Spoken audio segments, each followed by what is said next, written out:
The delicate lace caught on a mesquite branch and tore with a sound like ripping silk, but Natalie Harper did not stop running. Her wedding veil, once worth more than most families in Boston earned in a month, hung in tatters behind her as she stumbled through the Colorado wilderness in her ivory gown, lungs burning, feet bleeding through her satin slippers.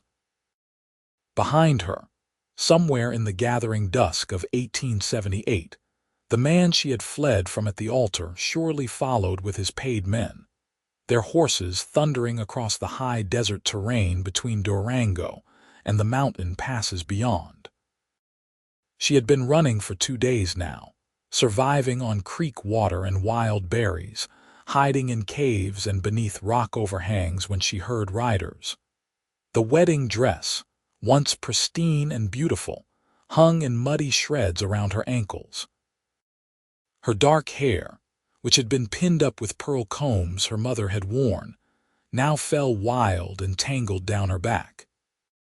She was 23 years old, the daughter of a prominent Boston banker, and she had run from her own wedding to Vincent Caldwell, a man 3 times her age who had smiled at her with dead eyes while discussing their future as if she were property he had just acquired. Natalie had discovered the truth 3 nights before the ceremony. She had overheard Vincent talking with his business associates about how her father's debts would be forgiven once they married, how he would gain control of the Harper family holdings, and how easily a young wife could be controlled, or, if necessary, disposed of once the legal matters were settled. He had laughed when one of his friends asked if he actually cared for her. The sound of that laugh had turned her blood to ice, so she had run. During the ceremony itself, when the minister asked if anyone objected to the union, Natalie had been the one to speak up. She had gathered her skirts, turned and bolted down the aisle while the congregation gasped in shock. She had a horse waiting, purchased secretly with jewelry she had sold, and she had ridden west with nothing but the clothes on her back and $50 sewn into her corset. Now, as the sun set over the rugged Colorado landscape, Natalie knew she could not run much further. Her feet were blistered and bleeding, her throat was parched despite the water she had drunk from a stream hours ago, and exhaustion pulled at her limbs like lead weights. She stumbled into a narrow canyon, its red rock walls rising high on either side, and found a small alcove beneath an overhang. She crawled inside, her fine dress filthy beyond recognition, and pressed herself against the cool stone, trying to quiet her ragged breathing. The sound of a horse approaching made her heart freeze. She held her breath, pressing deeper into the shadows. The hoofbeats came closer, then stopped. Natalie heard boots hit the ground, heard someone walking, and then a voice spoke from just outside her hiding place. "I can see the edge of your dress, miss. You can come out on your own, or I can come in there and get you, but either way, we should talk before full dark sets in." The voice was deep, calm, with a Western drawl that marked him as a local. Natalie remained silent, her heart pounding so hard she thought it might burst through her ribs. "I am not going to hurt you," the voice continued. "But those tracks you have been leaving would lead a blind man straight to you, and if I found you this easy, whoever you are running from will too. So you have got a choice to make, and you have got about 10 seconds to make it." Natalie weighed her options. She had none. She was exhausted, hurt, and lost. If this man wanted to harm her, he could, whether she cooperated or not. Slowly, painfully, she crawled out of the alcove and stood on trembling legs, facing the stranger. He was tall, well over 6 feet, with broad shoulders and the lean, muscled build of someone who worked hard for a living. He wore a dusty brown hat, a faded blue shirt, worn denim pants, and scuffed leather boots. A gun belt hung at his hip, but his hands were nowhere near the weapon. His face was sun-bronzed and angular, with a strong jaw shadowed by a few days of stubble. His eyes, a striking pale blue, studied her with an expression that might have been concern. He looked to be perhaps 25 or 26, young but weathered by the elements and hard work. Those blue eyes traveled over her torn wedding dress, her bleeding feet, her disheveled appearance, and something shifted in his expression. "Who are you running from?" he asked quietly. "Please," Natalie whispered, her voice hoarse from dehydration and exhaustion. "Please just let me go. I need to keep moving. In those slippers, on those feet," he shook his head. "You would not make it another mile, miss, and night is coming on fast. These canyons get cold after dark, and there are animals that come out hunting. Wolves, mountain lions. You would not survive the night out here alone." "I cannot go back," Natalie said, and despite her best efforts, tears began to stream down her dirty face. "I cannot. I would rather die out here than go back to him." The cowboy was quiet for a long moment. Then he said, "No one follows you here." Natalie blinked at him through her tears. "What? No one follows you here," he repeated, his voice steady and sure. "This canyon leads to my land another 3 miles in. It is remote, hidden. Most folks do not even know it exists. If you can make it that far, I have a cabin. You can rest, clean up, and decide what you want to do next. But whoever is chasing you would not find you there. No one follows you here. That is a promise." She stared at him, trying to read his face, looking for any sign of deception or ill intent. She had been raised to be cautious of strangers, especially men, especially in situations like this. But she was out of options, and something in his steady gaze made her want to believe him. "Why would you help me?" she asked. He adjusted his hat, looking almost uncomfortable. "Because you look like you need help, and I was raised to offer it when I can. My name is Benjamin Stone. I run cattle on a small ranch about 3 miles northwest of here. I was tracking a couple of strays when I came across your trail. Now, I do not know what you are running from, and you do not have to tell me if you do not want to. But I can offer you a safe place to rest, some food, and some time to figure out your next move. That is all." Natalie's legs chose that moment to give out. She swayed, and Benjamin moved fast, catching her before she hit the ground. His arms were strong and steady, and for the first time in days, Natalie felt something other than terror. She felt impossibly a small measure of safety. "Easy," Benjamin said softly. "I have got you. Can you ride?" "I think so," Natalie managed. "My horse is just over there. He is big, but he is gentle. We will ride double back to my place. It is not fancy, but it is clean and it is safe." He helped her to where a large bay gelding stood patiently waiting. The horse was indeed big, at least 16 hands, with a kind eye and a calm demeanor. Benjamin mounted first, then reached down and pulled Natalie up to sit in front of him. She was too exhausted to protest, too tired to worry about propriety. He wrapped one arm around her waist to steady her, took up the reins with his other hand, and guided the horse deeper into the canyon. True to his word, they rode for about 3 miles through winding passages and narrow trails that would have been impossible to find in the dark. The landscape opened up into a small, hidden valley with a creek running through it, cottonwood trees clustered along the banks, and a modest log cabin situated on a rise overlooking the water. A barn stood nearby, and Natalie could see cattle grazing in the distance. Benjamin dismounted and helped her down, supporting her weight when her legs proved too weak to hold her. He guided her to the cabin, opened the door, and led her inside. The interior was simple but well maintained. A stone fireplace dominated one wall with a cooking area nearby. A wooden table with 2 chairs sat in the center of the room, and a bed covered with quilts occupied one corner. Shelves held supplies, books, and various tools. Everything was clean and organized, the home of a man who lived alone but took pride in his space. Benjamin helped Natalie to one of the chairs. "Sit here. I am going to get some water heated so you can wash up, and I will see what I can do about those feet." He moved efficiently, building up the fire, filling a pot with water from a bucket, setting it to heat. He found clean cloths, bandages, and a tin of salve. When the water was warm, he poured some into a basin and set it on the floor in front of her. "I am going to need to look at your feet," he said gently. "Those slippers are not doing you any favors." Natalie nodded, too tired to argue. Benjamin knelt in front of her and carefully removed what remained of her satin slippers.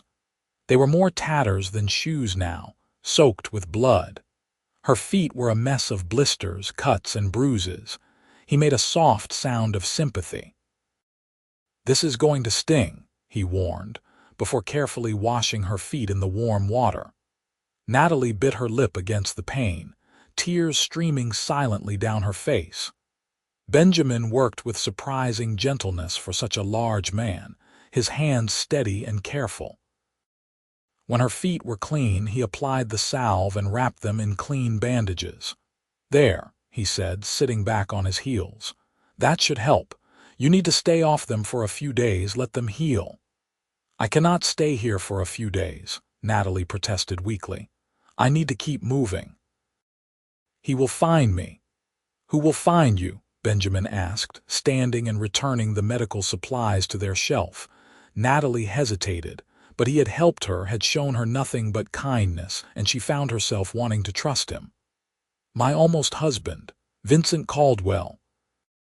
He is a wealthy man from Boston. We were supposed to marry 3 days ago, but I ran. He will not let me go easily. I know too much about his business dealings, and he paid my father a great deal of money for the marriage arrangement." Benjamin's jaw tightened. "He bought you?" "Essentially, yes." Natalie's voice was bitter. "My father had gambling debts, business debts.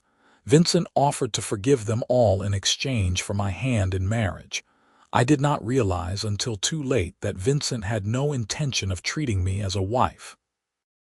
I was to be a possession, and eventually, once he had secured my father's assets, I suspect I would have had an unfortunate accident." "So you ran during the wedding itself?" "I objected to my own marriage," Natalie said with a ghost of a smile. "You should have seen the looks on their faces." "Then I ran. I had a horse waiting. I rode west as hard and as fast as I could. Vincent had men after me within hours. I have been running and hiding ever since." Benjamin was quiet for a moment, processing this. Then he said, "You were smart to run. A man like that would have destroyed you." "You believe me? Why would you lie?"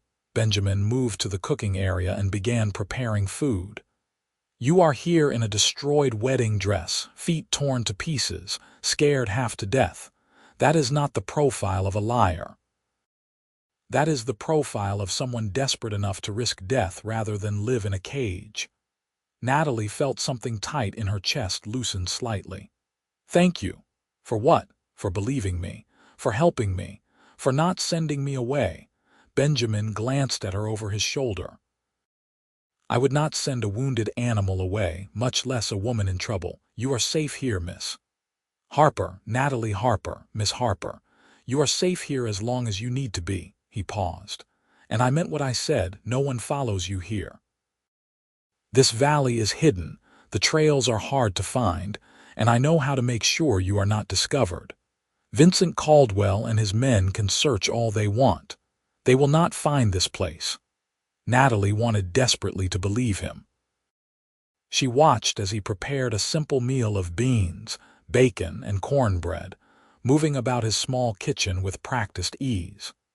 The cabin was warm from the fire, and the smell of cooking food made her stomach clench with hunger. She realized she had not eaten anything substantial in 2 days. When the food was ready, Benjamin brought her a plate and a cup of water. "Eat slowly," he advised. "Your stomach has been empty too long. If you eat too fast, you will just get sick." Natalie followed his advice, forcing herself to take small bites even though she wanted to devour everything in front of her. The food was simple but good, seasoned well and cooked properly. Benjamin ate his own meal standing up, leaning against the wall near the window where he could see out into the valley. "You live here alone?" Natalie asked between bites. "Yes, have for about 3 years now. I bought this land with money I saved working cattle drives and ranch jobs. It is not much, but it is mine." "It is beautiful," Natalie said honestly. "Hidden but beautiful. That is why I chose it. Sometimes a man wants to be left alone, and this valley is perfect for that." He glanced at her. "And sometimes a woman needs to disappear, and this valley is perfect for that too." After they finished eating, Benjamin cleared the plates and brought Natalie a clean shirt and a pair of pants. "These will be too big on you, but they are better than that dress. There is a screen in the corner. You can change behind it. I will step outside and tend to the horse." He left the cabin, closing the door behind him. Natalie stood carefully, testing her bandaged feet. They hurt, but the pain was manageable.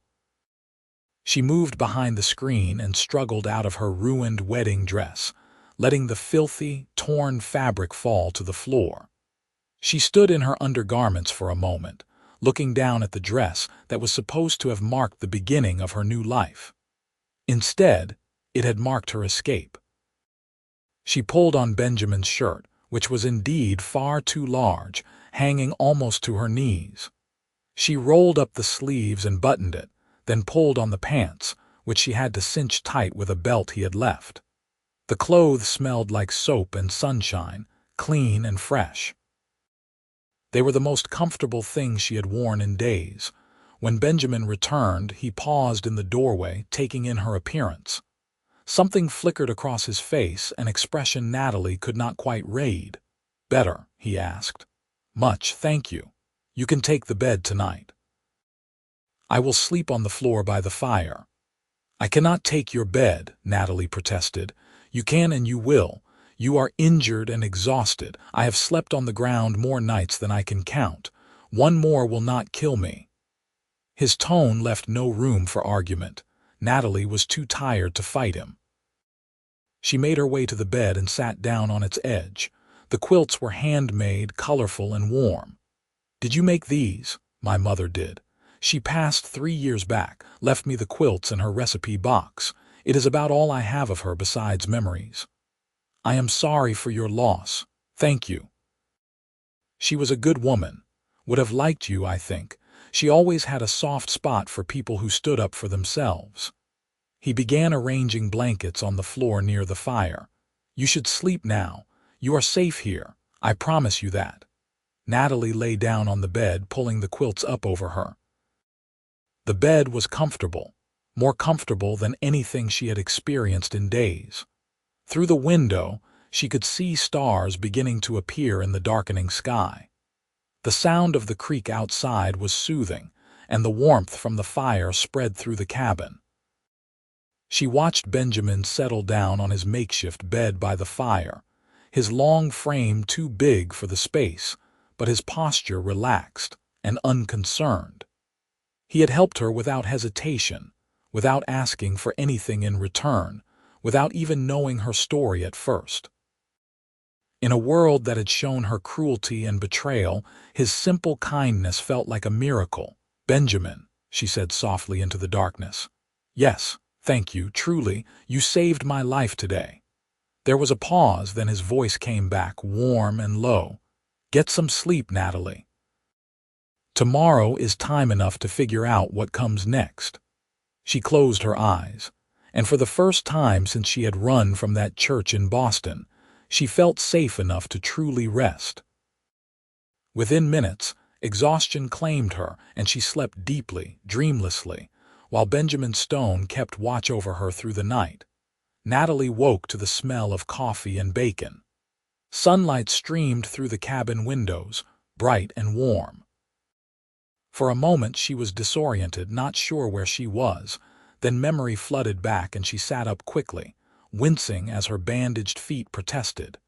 Benjamin was at the stove cooking breakfast. He glanced over his shoulder when he heard her move. "Morning," How are the feet? Sore, but better than yesterday.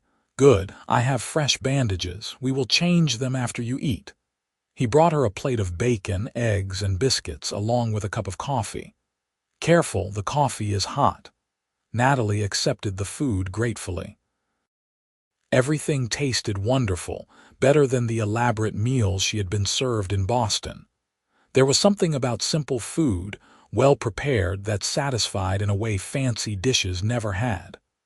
"What time is it?" she asked. "About 8 in the morning. You slept hard, did not move all night." "I was exhausted." She sipped the coffee, savoring its warmth and strength. "What are you going to do today?" "Normal ranch work. I need to check on the cattle, make sure the fences are secure, tend to a few things around the property. You should stay inside and rest. Let those feet heal." "I cannot just sit here while you work." "Yes, you can. You are healing. That is your job right now." He finished his own breakfast and began cleaning up. "I will be back around noon to check on you and bring some lunch.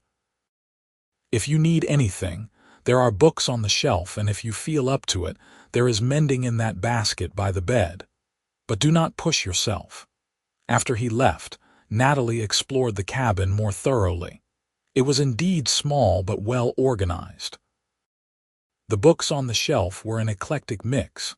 Some novels, some agricultural manuals, a few volumes of poetry that surprised her. The mending basket held shirts and pants that needed buttons or patches. She settled into the chair by the window with the mending, her bandaged feet propped up on a small stool, and began to work. The morning passed quietly. Through the window, she occasionally caught glimpses of Benjamin working with the cattle in the distance or riding the fence lines. He moved with the easy confidence of a man comfortable in his environment, at home in this wild, beautiful landscape. Around noon, he returned as promised, bringing fresh water and preparing a simple lunch of bread, cheese, and apples. He changed her bandages, his touch gentle and professional, and seemed pleased with how her feet were healing. "You are doing well," he said. "A few more days and you should be able to walk without too much pain." "A few more days," Natalie repeated. "I cannot impose on you that long." "It is not an imposition."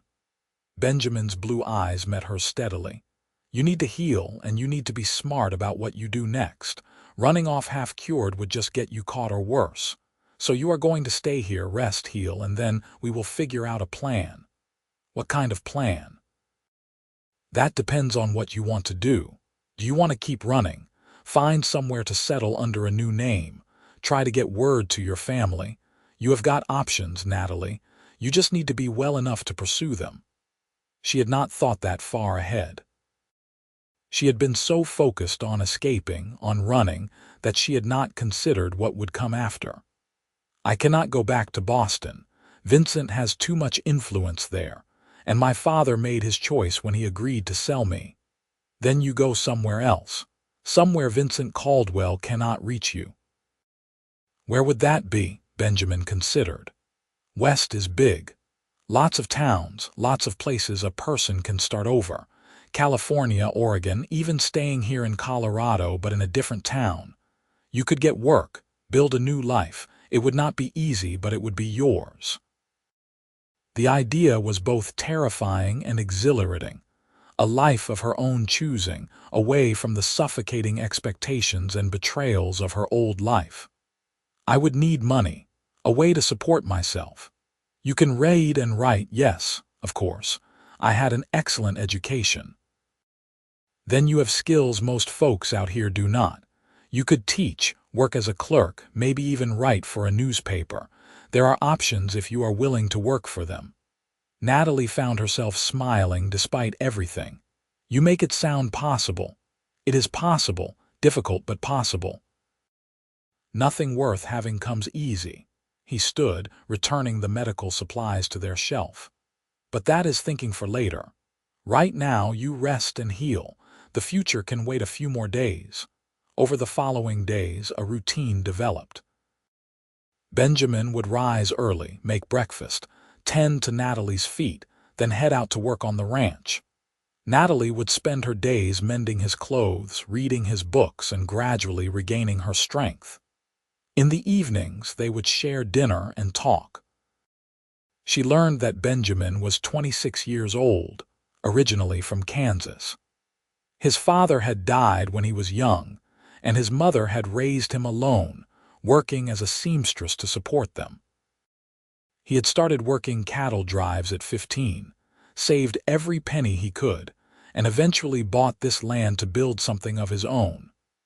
He was quiet, thoughtful, with a dry sense of humor that emerged when he felt comfortable. He learned that Natalie had grown up in privilege, but had always felt trapped by it, that she loved books and learning, that she had a sharp mind and a sharper tongue when provoked. She told him about her mother, who had died when Natalie was 16, and how she had never felt close to her father, who viewed her more as an asset than a daughter. On the fourth evening, as they sat by the fire after dinner, Benjamin asked, "What did you want to be? Before your father arranged the marriage, what did you dream about?" No one had ever asked Natalie that question before. She thought about it carefully. "I wanted to travel, to see things beyond Boston. I read so many books about the West, about the mountains and deserts and open spaces. I wanted to experience them for myself, not just read about them in someone else's words. And now you are here in the West you dreamed about. Is it what you expected?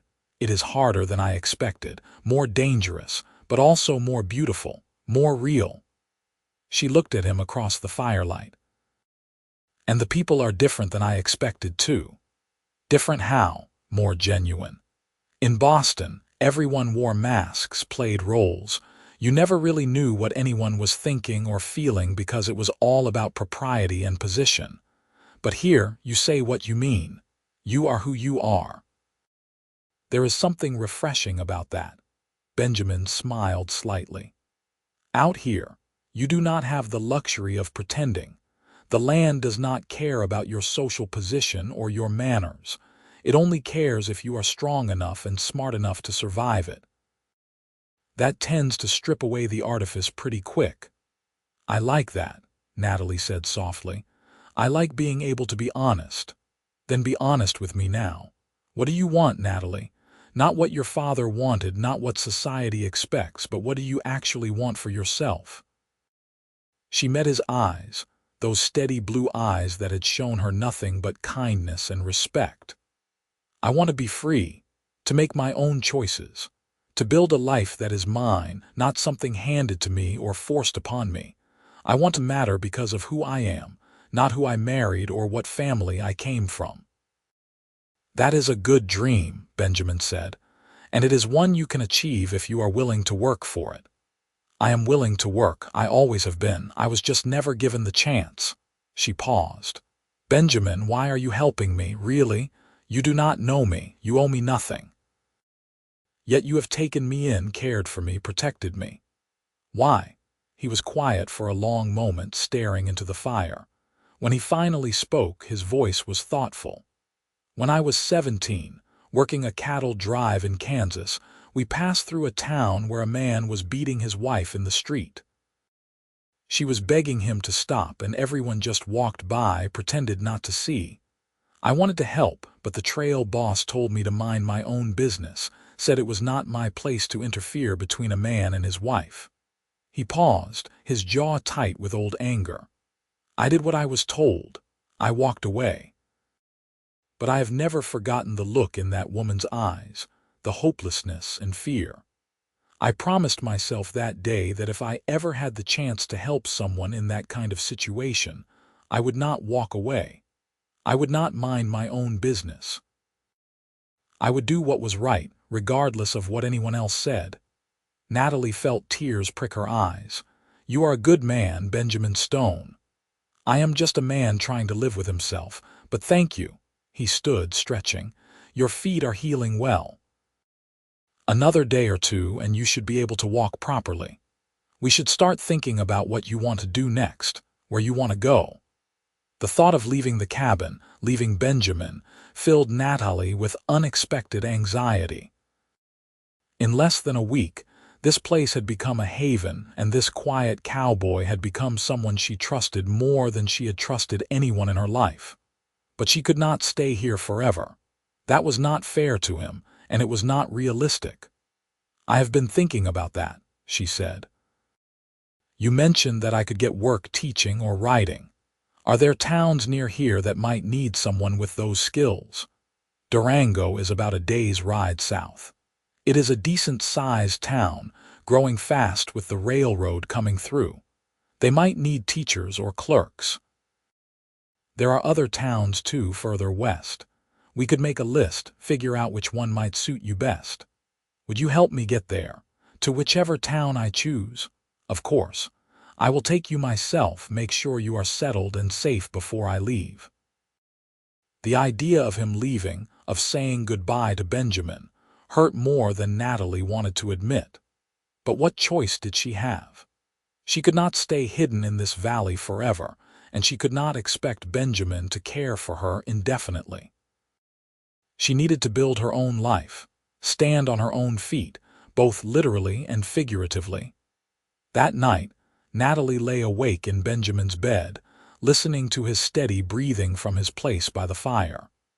She thought about the future, about the terrifying freedom that stretched out before her.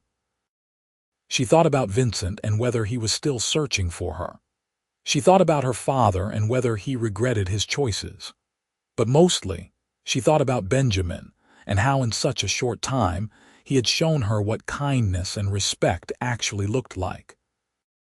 The next morning, Natalie woke to find Benjamin already up and making breakfast. But something was different. He moved with a tension she had not seen before, and he kept glancing toward the window. "What is wrong?" she asked, sitting up. "Maybe nothing. Maybe something." He brought her coffee and sat down at the table. "I was out checking the cattle before dawn, and I saw tracks near the southern end of the valley. Horse tracks, multiple horses. They did not come into the valley, but they were close. Too close." Fear shot through Natalie. "Vincent's men." "I do not know.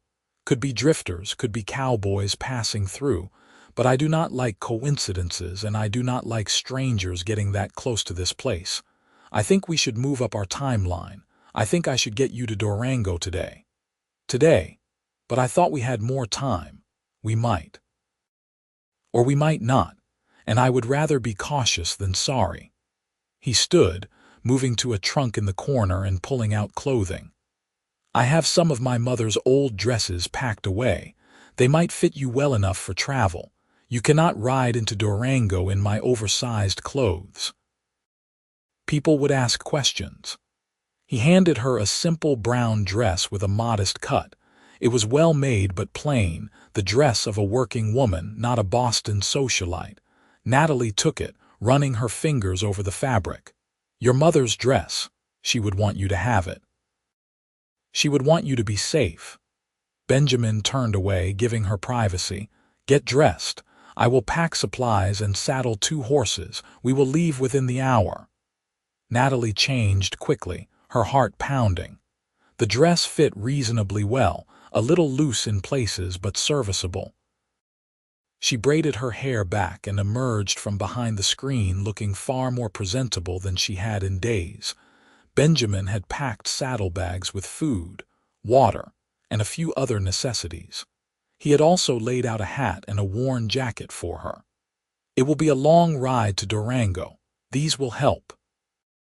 They left the cabin together, Benjamin locking the door behind them. He had saddled 2 horses, his big bay gelding and a smaller chestnut mare with gentle eyes.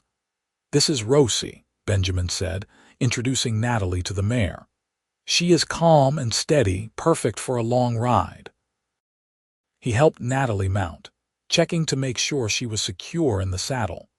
Her feet still hurt, but the bandages and the boots he had found for her made riding possible.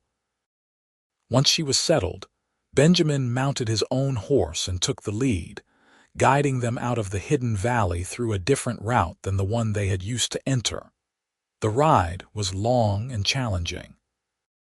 They traveled through rough terrain, following trails that were barely visible, clearly chosen to avoid any chance of running into other riders.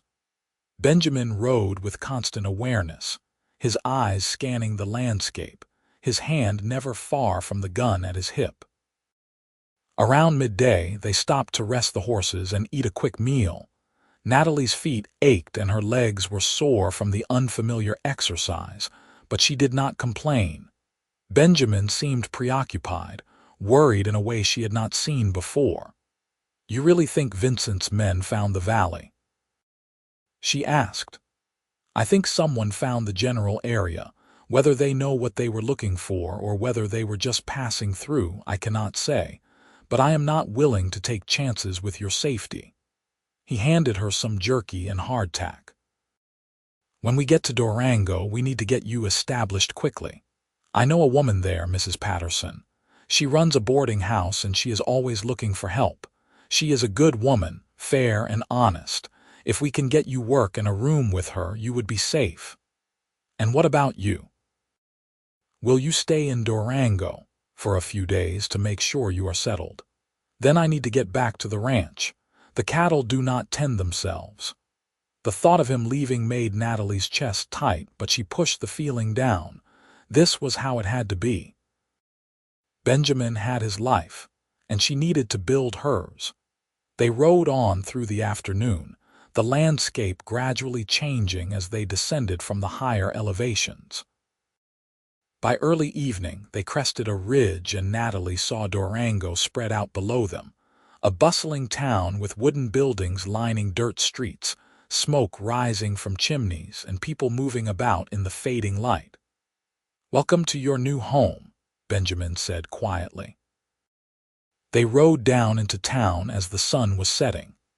Durango was larger than Natalie had expected, clearly thriving from the railroad and mining interests in the area. The streets were busy even at this hour, with cowboys, miners, merchants, and families all going about their business. Benjamin led them to a large, well-maintained house on a quieter street. A sign out front read, "Patterson's Boarding House Clean Rooms, Fair Rates." They tied up the horses, and Benjamin knocked on the door. It was opened by a woman in her 50s, stout and sturdy with graying hair pulled back in a neat bun and sharp, intelligent eyes. "Benjamin Stone," she said, a smile breaking across her weathered face. "I have not seen you in 6 months. What brings you to town?" "Hello, Mrs. Patterson. I need a favor." The older woman's eyes shifted to Natalie, taking in her appearance with a shrewd but not unkind gaze. "Come inside, both of you. We will talk." Mrs. Patterson's parlor was comfortable and clean, with furniture that had seen better days but was well cared for. She served them coffee and sat down, waiting for an explanation. Benjamin laid out a careful version of the truth. Natalie was fleeing an unwanted arranged marriage, had been traveling west, and needed a safe place to stay and honest work. He left out details about Vincent's potential violence and Natalie's wealthy background, keeping the story simple but truthful. Mrs. Patterson listened without interruption, her eyes moving between Benjamin and Natalie. When he finished, she was quiet for a moment, then addressed Natalie directly. "Can you read and write, girl?" "Yes, madam, very well." "Can you cook?" "I can learn. I am willing to work hard." "Can you clean and do laundry?" "Yes, madam." Mrs. Patterson nodded. "I need help with the boarding house. My previous helper ran off to get married last month and I have been managing alone since. It is hard work, long hours, but the pay is fair and you get your own room and meals. You would help with cleaning, laundry, some cooking, and managing the books. I am not as good with numbers as I used to be, and if you can help with that, it would be worth extra." "I can help with books," Natalie said eagerly. "I am good with numbers and organization." "Then we have a deal. You can start tomorrow. I will show you your room." Mrs. Patterson stood, then paused. "One more thing. If this man you are running from comes looking, I need to know how to recognize him." Natalie described Vincent. Older, well-dressed, arrogant bearing, likely traveling with hired men. Mrs. Patterson nodded grimly. "If anyone like that comes around asking questions, I will send word to the sheriff. We have a good man in that position. He does not take kindly to bullies." She turned to Benjamin. "You will stay for supper?" "Thank you, but I should find a room for myself and get the horses settled." "Nonsense. You will eat here, and you can stay in the room at the end of the hall tonight. No arguments." Mrs. Patterson's tone left no room for disagreement. Supper was a hearty stew with fresh bread, served in a dining room with several of Mrs. Patterson's other boarders. A young couple newly arrived from Missouri, an older gentleman who worked at the bank, and two miners who were brothers. Everyone was friendly, the conversation easy and welcoming. After the meal, Mrs. Patterson showed Natalie to her room on the second floor. It was small but clean, with a bed, a washstand, a small dresser, and a window overlooking the street. It was simple, nothing like her room in Boston, but it was hers, earned through her own agreement, not handed to her through family wealth. "Thank you, Mrs. Patterson," Natalie said sincerely, "for giving me this chance. Benjamin Stone is a good judge of character. If he vouches for you, that is enough for me. Besides, I can see strength in you, girl. You have been through something hard, but you are not broken. I respect that." She patted Natalie's shoulder. "Get some rest. We start early around here." After Mrs. Patterson left, Natalie stood at the window, looking out at the darkening street. This was real. She had a job, a place to live, a chance to build something new. It should have felt like victory, like triumph. Instead, she felt hollow, aware of something missing. A soft knock on her door made her turn. Benjamin stood in the hallway, hat in his hands. "May I come in?" he asked. "Just for a moment. It would not be proper to leave the door open, but I want to talk to you before I head out in the morning." "Of course."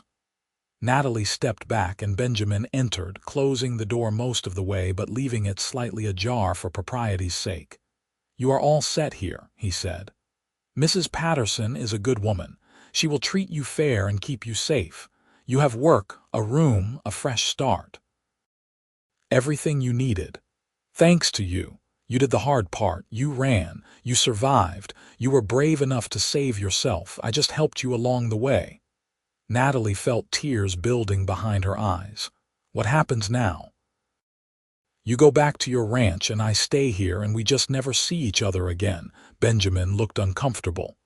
"Durango is not that far from my place. I come to town for supplies now and then. We would see each other. Now and then. In passing." Natalie tried to keep her voice steady. "Benjamin, I know I have no right to ask anything more from you. You have already done so much. But I need you to know something before you leave." "What is that?" "In these past days, you have shown me what it means to be treated with respect and kindness. You have shown me what a good man actually looks like, and I—" She paused, gathering her courage. "I am going to miss you, more than I should, probably. More than makes sense given how short a time we have known each other.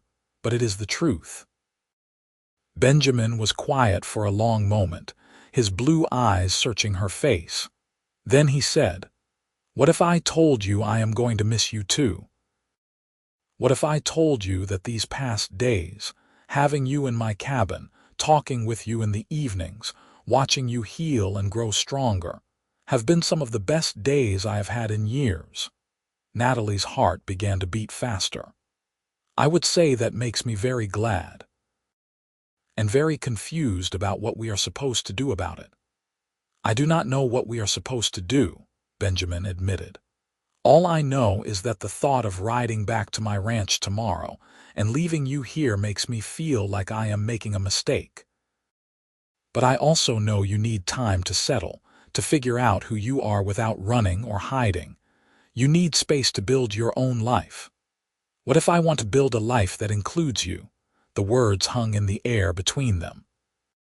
Benjamin took a step closer, close enough that Natalie could feel the warmth radiating from him. "Then I would say we take it slow," he said softly. "I will stay in Durango for a few days, help you get settled, give us time to figure out what this is between us. And then I will go back to the ranch, but I will come back to town regular, once a week, maybe more. We can spend time together properly without the urgency of running or hiding. We can court if that is what you want." "I want that," Natalie said immediately. "I want that very much." Benjamin smiled, a real smile that lit up his whole face. "Then that is what we will do. But Natalie, you need to understand something.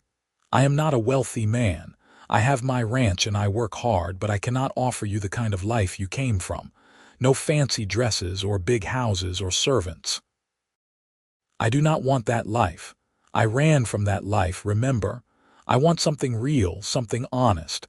I want a life I choose for myself." She reached out and took his hand, marveling at the calluses and the strength in his fingers. "I want a chance to see where this goes with you." He squeezed her hand gently.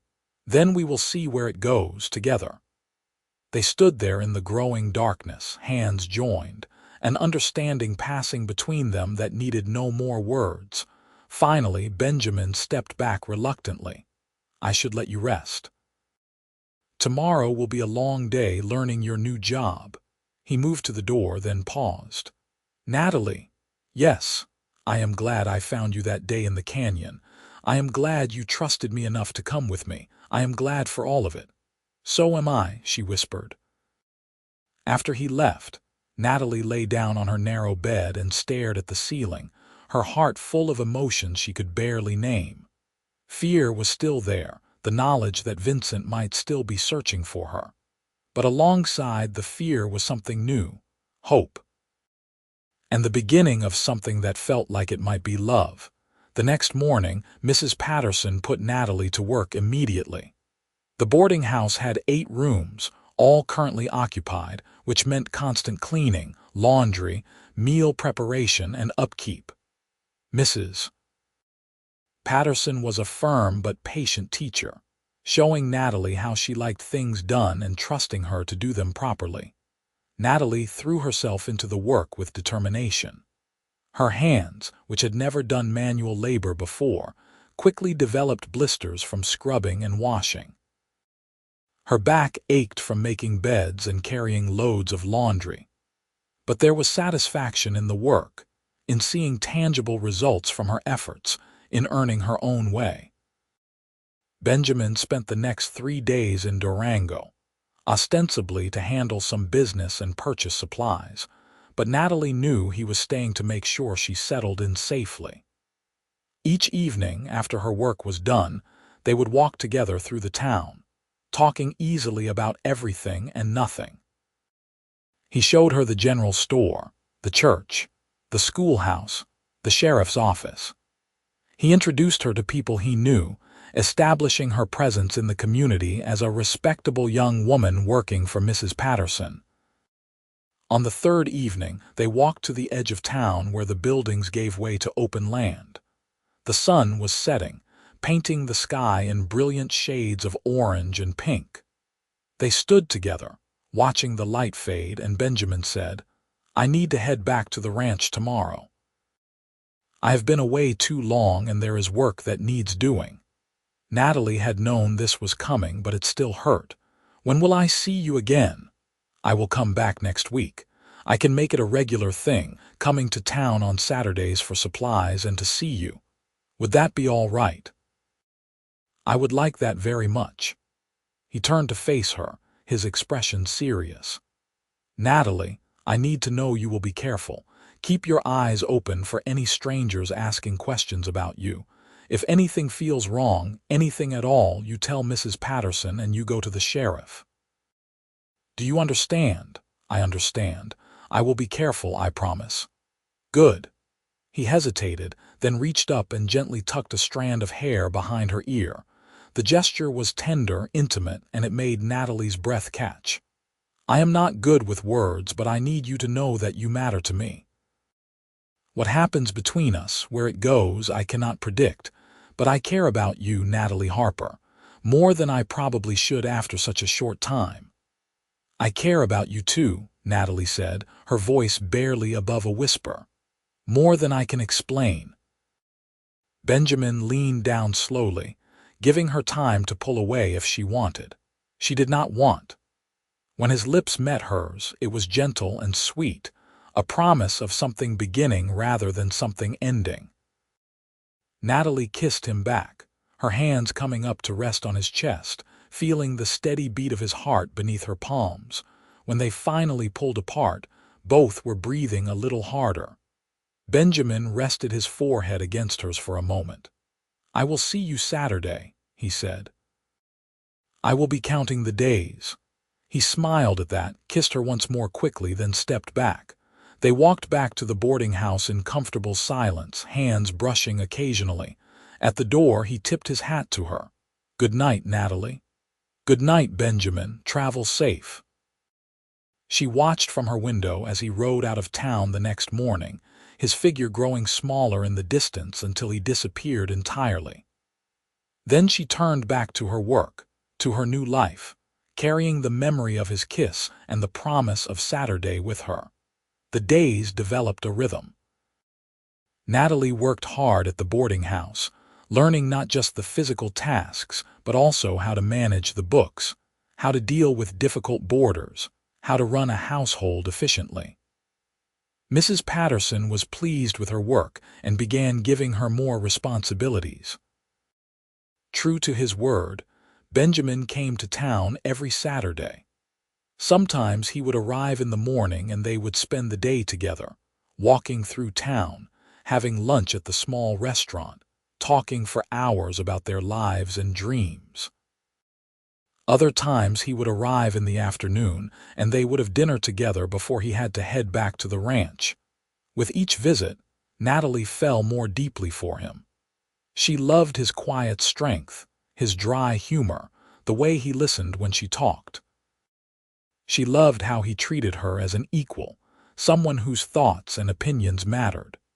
She loved the way his eyes lit up when he saw her, the way his rare smiles transformed his serious face. 6 weeks after she had arrived in Durango, as they walked along the creek that ran through town, Benjamin asked, "Are you happy here? Truly happy?" Natalie considered the question seriously. "I am happier than I have been in years. I have honest work, a safe place to live, friends, and I have you." "Yes, I am happy." "Good, because I have been thinking about something and I need to know if you would be open to it." "Open to what?" Benjamin stopped walking and turned to face her. "Winter is coming on. The ranch gets snowed in for weeks at a time once the heavy storms hit. I would not be able to come to town as regularly, maybe not at all for stretches." Natalie's heart sank. "Oh, but," Benjamin continued, "what if you did not stay in town through the winter? What if you came out to the ranch to live with you?" "Benjamin, that would not be proper. People would talk." "I am not asking you to live with me in sin, Natalie. I am asking you to marry me." The world seemed to stop. Natalie stared at him, certain she had misheard. "What?" Benjamin took both her hands in his. "I know it has only been a few months. I know by society's standards we should wait longer, court more properly. But I have never been one to care much about society's standards. I know my own heart, and my heart says you are the one I want beside me. Not just for a season, but for a lifetime. So I am asking, Natalie Harper, will you marry me?" Tears streamed down Natalie's face. "Yes, yes, I will marry you." Benjamin pulled her into his arms, holding her tight. "I promise I will do everything I can to make you happy. I promise I will treat you as a partner, not a possession.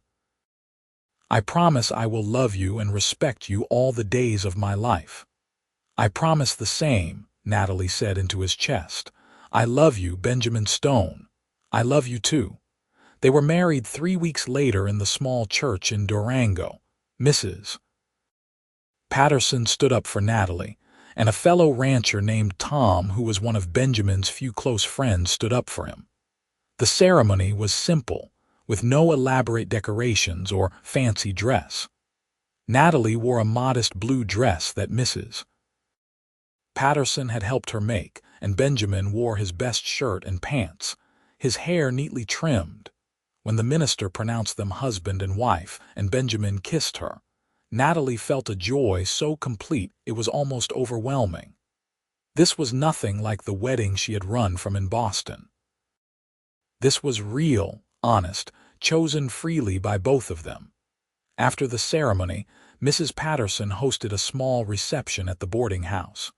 Some of the townspeople who had gotten to know Natalie over the past months came to wish them well. It was warm and genuine, a true celebration. As evening fell, Benjamin helped Natalie onto her horse. They had decided to ride out to the ranch that night, to begin their married life in their own home. Mrs. Patterson had packed them food for the journey and hugged Natalie tightly before they left. "You have made a good choice, girl," she whispered. "Benjamin Stone is one of the finest men I have ever known. You will be happy with him." "I already am," Natalie whispered back. The ride to the ranch through the gathering darkness was magical. The stars came out one by one, brilliant in the clear Colorado sky. Benjamin rode beside her, occasionally reaching over to take her hand or just to make sure she was all right. When they finally arrived at the hidden valley, now dusted with the first light snow of approaching winter, Natalie felt like she was coming home. Benjamin helped her dismount and carried her over the threshold of the cabin, both of them laughing. Inside, he had prepared for her arrival. The cabin was clean and warm, the fire burning bright. He had put fresh linens on the bed and wildflowers in a jar on the table, their last blooms before winter killed them off. "Welcome home, Mrs. Stone," he said softly. "Home," Natalie repeated, loving the sound of it. "I never thought I would have a real home, one that was truly mine. It is ours now. Everything I have is yours." That night, as they lay together in the bed that had once been his alone, Natalie marveled at how much her life had changed. Months ago, she had been running in terror, her wedding veil tearing on branches, her future a dark unknown. Now she lay in the arms of a man who loved her truly, in a home they would build together with a future full of possibility. "Are you warm enough?" Benjamin asked, his arms wrapped around her. "I am perfect. No regrets, not a single one. You. Only that I did not find you sooner." Natalie turned in his arms to face him. "Everything happened exactly as it was supposed to. I had to run from that wedding, had to end up in that canyon, had to find you. It all led here to this moment. I would not change any of it." Benjamin kissed her forehead, then her nose, then her lips. "Then we will build our future from here. Together." "Together," Natalie agreed. The first winter was hard but beautiful. Snow piled high around the cabin, sometimes drifting up past the windows. They were isolated, cut off from the outside world for weeks at a time, but Natalie did not mind. She learned to cook properly, to manage a household with limited resources, to help Benjamin care for the cattle even in harsh weather. More importantly, she learned what it meant to be truly partnered with someone. Benjamin consulted her on decisions about the ranch, valued her input, taught her things she wanted to learn. They talked for hours by the fire, read aloud to each other from his small collection of books, played cards and chess. They laughed together, worked together, and grew together. In the spring, when the snow finally melted and the valley greened up again, Benjamin taught Natalie to ride properly, to shoot, to track animals. She proved to be a quick learner, picking up skills that would serve her well in this new life. They made trips to Durango for supplies and to visit Mrs. Patterson, who was thrilled to see Natalie so happy. The older woman had hired another girl to help with the boarding house, but she always made time for Natalie when they visited. 1 year after their wedding, Natalie discovered she was pregnant. The news filled her with both joy and fear. Childbirth was dangerous, especially this far from town from doctors. But Benjamin was steady and calm, assuring her they would prepare as best they could. He made arrangements with a midwife in Durango, a capable woman named Sarah who agreed to come stay at the ranch when Natalie's time grew near. He read everything he could find about childbirth and infant care. He built a cradle with his own hands, sanding it smooth and lining it with soft blankets. In early winter, with snow already on the ground, Natalie went into labor. Sarah the midwife had arrived 2 weeks earlier and was there to guide them through it. The labor was long and difficult, lasting through the night and into the next day. Benjamin stayed by Natalie's side the entire time, holding her hand, wiping her brow, encouraging her. Finally, as the sun was setting on the second day, their son was born. He came into the world screaming lustily, healthy and strong. Benjamin cut the cord with shaking hands while Sarah cleaned the baby and checked him over. "You have a fine boy," Sarah announced, wrapping the infant in a soft blanket and handing him to Natalie. Natalie looked down at her son, at his tiny perfect face and his shock of dark hair, and felt her heart expand in ways she had not known were possible. "Hello, little one," she whispered. "We have been waiting for you." Benjamin leaned over them both, his eyes suspiciously bright. "He is perfect." "You are both perfect." They named him Matthew after Benjamin's father. Matthew Stone, born in a hidden valley in Colorado, the son of a former socialite and a cowboy, a child born of love freely chosen. The years that followed were full and rich. Matthew grew from infant to toddler to boy, running wild through the valley, learning to ride almost before he could walk properly, developing his father's quiet strength and his mother's quick mind. 3 years after Matthew, they had a daughter, Emma, who had her mother's dark eyes and her father's stubborn determination. 2 years after that came another son, James, who was the most easygoing of the 3 children and showed early signs of having a gift with animals. The ranch prospered. Benjamin's small herd grew larger, and he gained a reputation for raising quality cattle. They added on to the cabin, building more rooms to accommodate their growing family. They built a proper barn and expanded the fencing. Natalie started teaching the children herself, using the education she had received in Boston to give them a solid foundation in reading, writing, mathematics, and history. She also wrote articles for the Durango newspaper about ranch life and the changing West, earning a small income and satisfaction from seeing her words in print. Mrs. Patterson remained a close friend, traveling out to the ranch several times a year to visit and to spoil the children shamelessly. She became Grandma Patterson to Matthew, Emma, and James, the only grandparent they would ever know. Vincent Caldwell, they learned years later, had died in a business deal gone wrong back in Boston, killed by an associate he had double-crossed. Natalie felt no satisfaction at his death, only relief that he could never threaten her or her family again. Her father had died a year after that, his estate sold to pay his debts. Natalie felt sadness for the relationship they had never had, but no real grief. Her real family was here in this hidden valley. On their 10th anniversary, as they sat together on the porch watching their children play in the creek below, Benjamin said, "Do you ever regret it, giving up your old life? Sometimes I wonder if you miss the comforts, the society, all the things you could have had."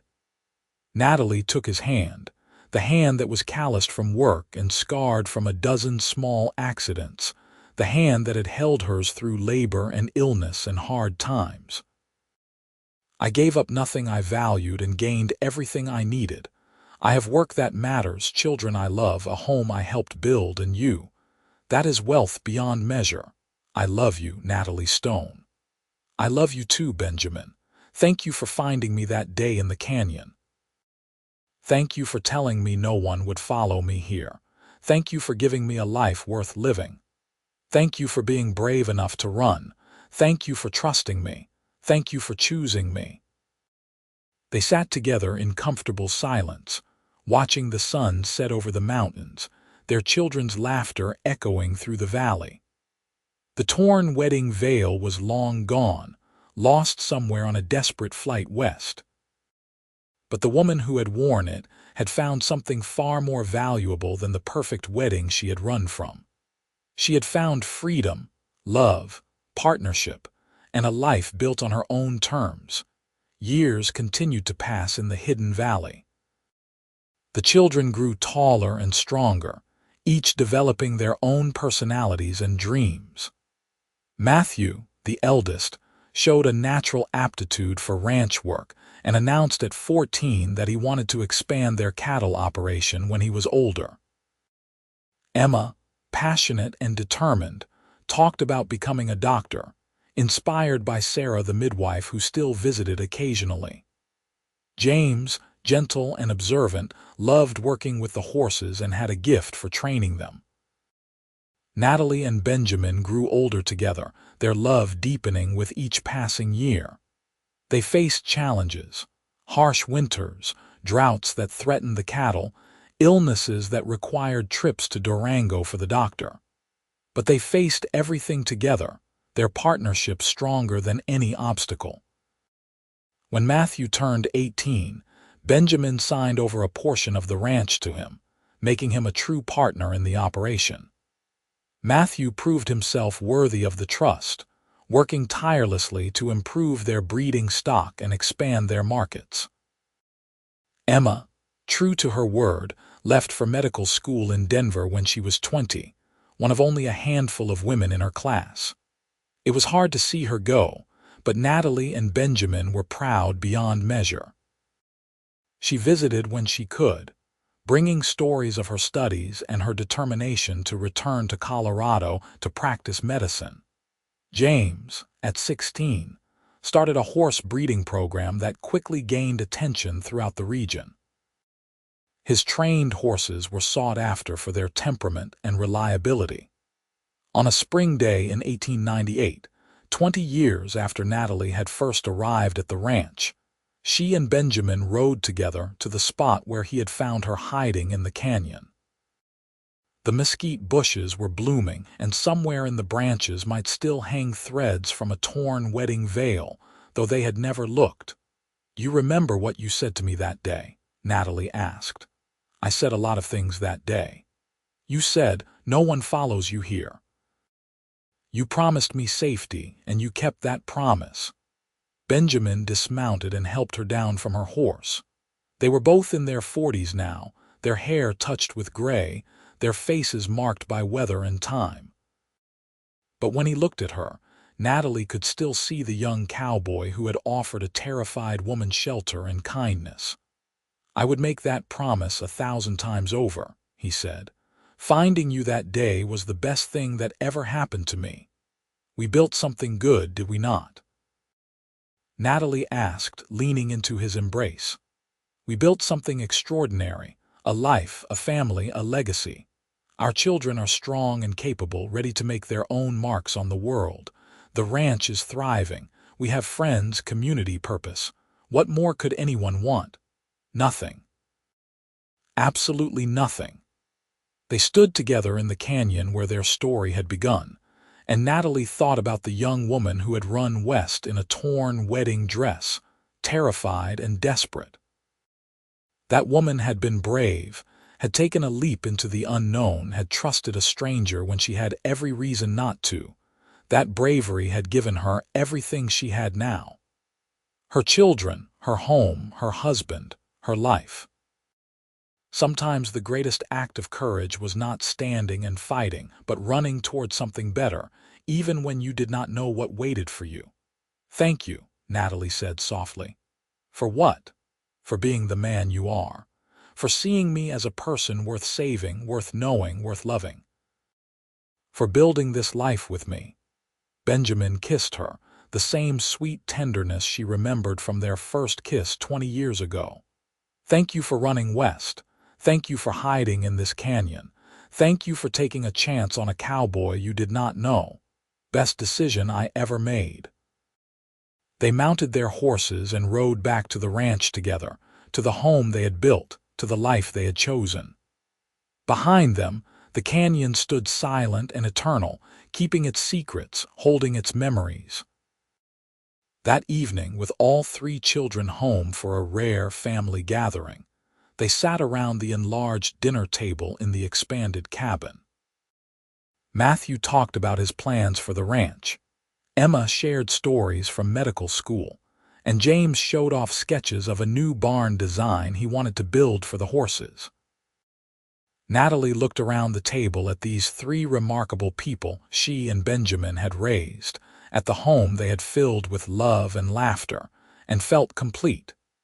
This was what she had run toward, even though she had not known it at the time. This was what freedom looked like. The ability to choose your own path, build your own family, create your own happiness. Later, after the children had retired to their rooms and the house was quiet, Natalie and Benjamin sat together by the fire, as they had done countless times over the years. "I have been thinking," Benjamin said. "Maybe it is time to write down our story. Not for publication or anything like that, but for the children, for their children someday. So they know where they came from, how their mother had the courage to run from a life that would have destroyed her, how she built something better." "Our story," Natalie corrected. "How we built something better together." "All right, our story. Would you write it?" "You are the writer in the family," Natalie considered. "I think I would like that, though I am not sure how to begin." "Begin with the truth. You ran west in a torn wedding veil, terrified and desperate. A cowboy found you hiding and told you no one would follow you here." Everything else grew from that moment. So Natalie began to write their story, filling pages with the truth of their lives, the challenges and triumphs, the love that had sustained them through everything. She wrote about fear and courage, about running and finding, about the choice to build something new rather than accept something imposed. The manuscript grew over the months, becoming a testament not just to their love, but to the idea that it was never too late to change your life, to choose a different path, to become the person you were meant to be. When Emma graduated from medical school 2 years later, Natalie presented her with the completed manuscript. "This is for you and your brothers," she said. "So you will always know where you came from and what it took to get here." Emma read it through in one sitting, crying and laughing by turns. "Mother, this is beautiful. It is a love story, but it is also a story about finding yourself, about being brave enough to choose your own life." That is exactly what it is, and I want you children to remember that. Life will try to tell you who to be, what to do, how to live. But you have the right to choose differently. You have the right to run toward what you want, even if it scares you, especially if it scares you. Matthew and James read the manuscript next, both moved by the story of their parents' beginning. It gave them new appreciation for the strength it had taken to build the life they had all benefited from. "Father almost did not stop that day, did he?" Matthew asked Benjamin later. "He almost rode past the canyon where Mother was hiding." "I almost did," Benjamin admitted. "I was in a hurry, chasing strays, not paying much attention. But something made me look closer, made me investigate. I have always believed it was meant to be, that I was supposed to find her that day." "I am glad you did. I cannot imagine our lives any other way." "Neither can I, son." "Neither can I." The seasons continued to turn. Emma established a medical practice in Durango, becoming one of the few female doctors in Colorado and earning respect through her skill and dedication. She married a fellow doctor, a kind man who supported her career, and they had 2 children. Matthew married a rancher's daughter from a neighboring property, and together they expanded the Stone Ranch into one of the most successful operations in the region. They had 4 children who grew up riding horses and herding cattle, continuing the legacy. James eventually moved to Wyoming to establish his horse breeding program on a larger scale, but he returned to Colorado frequently, always considering the Hidden Valley his true home. He married late, to a woman who shared his love of horses, and they had twin daughters who inherited their father's gift with animals. Natalie and Benjamin grew old together in the cabin they had expanded and improved over the years. Their hair went white, their movements slowed, but their love remained constant. They took pride in their children's accomplishments, delighted in their grandchildren, and found contentment in the life they had built. On their 40th anniversary, the whole family gathered at the ranch.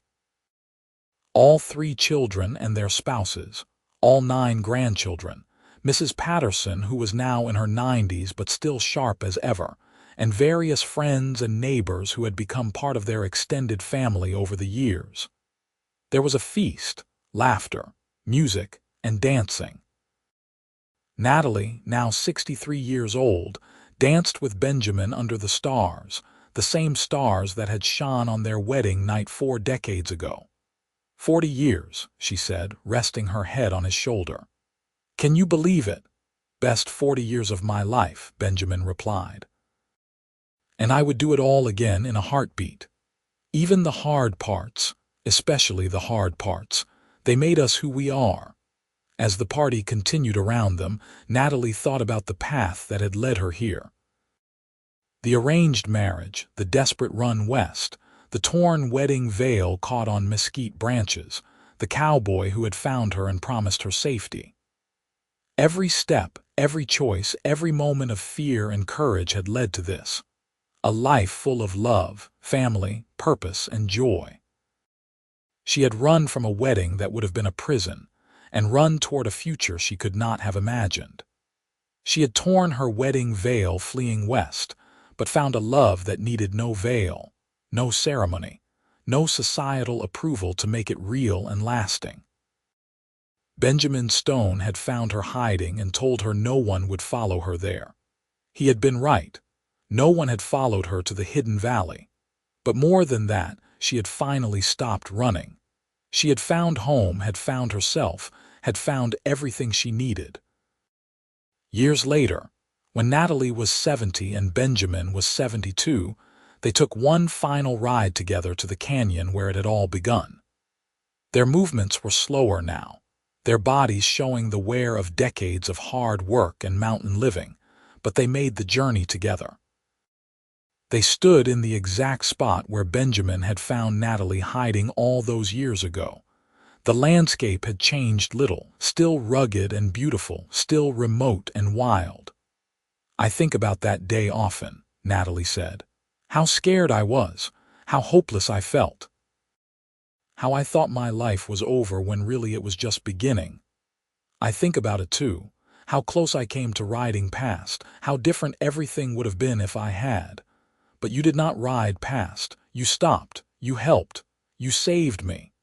We saved each other, Benjamin corrected. You gave me something to live for beyond just the ranch. You gave me a family, a purpose, a reason to build something lasting. They stood together in the fading light, 2 people who had found each other against all odds and built a life that had exceeded every dream. When the sun set, they rode back to the ranch one last time, to the home they had created, to the legacy they would leave behind. Benjamin died in his sleep 2 years later, peacefully, in the bed he had shared with Natalie for more than 4 decades. Natalie held his hand as he passed, telling him stories of their life together, reminding him of all they had built and all they had loved. She mourned him deeply, but without bitterness. They had been blessed with more time together than many couples ever got, and they had made the most of every year. His last words to her had been, "I love you. Thank you for running west."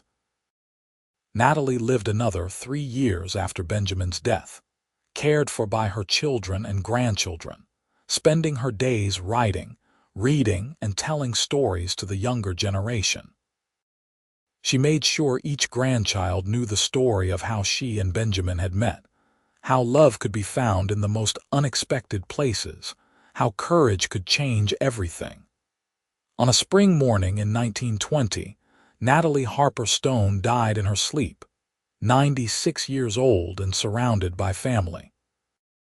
Her children found her with a peaceful expression on her face, her hand outstretched as if reaching for someone only she could see. They buried her next to Benjamin in a plot overlooking the hidden valley with a simple stone marker that read, Natalie Harper Stone, 1855–1920. She ran west and found home. The ranch continued through the generations, passed from Matthew to his children and eventually to his grandchildren. The story of Benjamin and Natalie became family legend, told and retold, a reminder of courage and love and the power of choosing your own path. The manuscript Natalie had written was preserved and eventually published by one of her great-grandchildren, becoming a small but beloved piece of Western literature.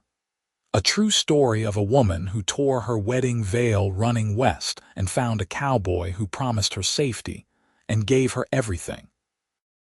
In the hidden valley, the cabin still stood for many years, expanded and modernized but retaining its essential character. Visitors could still see the original room where Natalie had spent her first night, the fireplace where Benjamin had cooked their first meal together, the porch where they had watched their children play. And sometimes, on quiet evenings when the wind blew just right through the canyon, people swore they could hear the echo of laughter, the sound of a family built on love and courage, the whisper of a promise kept. No one follows you here.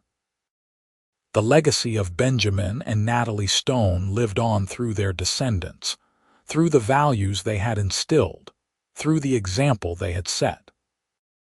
They had proven that it was possible to escape a predetermined fate, to build something better, to choose love over obligation, freedom over security, truth over comfort. Their story became more than just a family history. It became a testament to the idea that it was never too late to run toward what you wanted, that courage could be found in the most desperate moments, that love could bloom even in the harshest landscapes, and that home was not a place you were born into, but something you built with your own hands, your own choices, your own heart.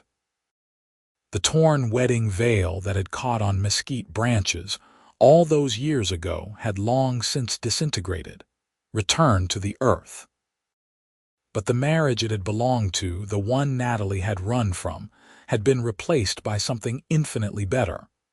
A partnership of equals, a love freely chosen, a life built on respect and trust and genuine affection. And in the end, that was the real story. Not the dramatic escape or the cowboy's rescue, though those were part of it. The real story was what came after, the daily choice to love, to work together, to build something lasting. The real story was 42 years of marriage, 3 children, 9 grandchildren, and eventually many more generations, all descended from a woman brave enough to run and a man kind enough to help her.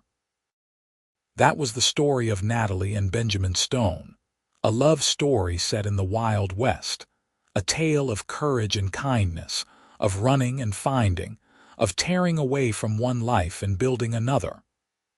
It was a story that deserved to be told, remembered, and passed down through the years.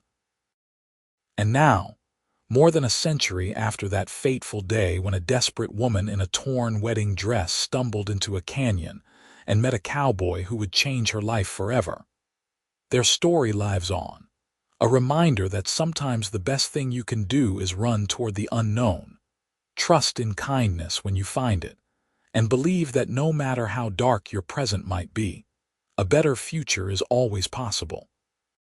In the hidden valley in Colorado, where the Stone family ranch still operates, There is a plaque near the original cabin site.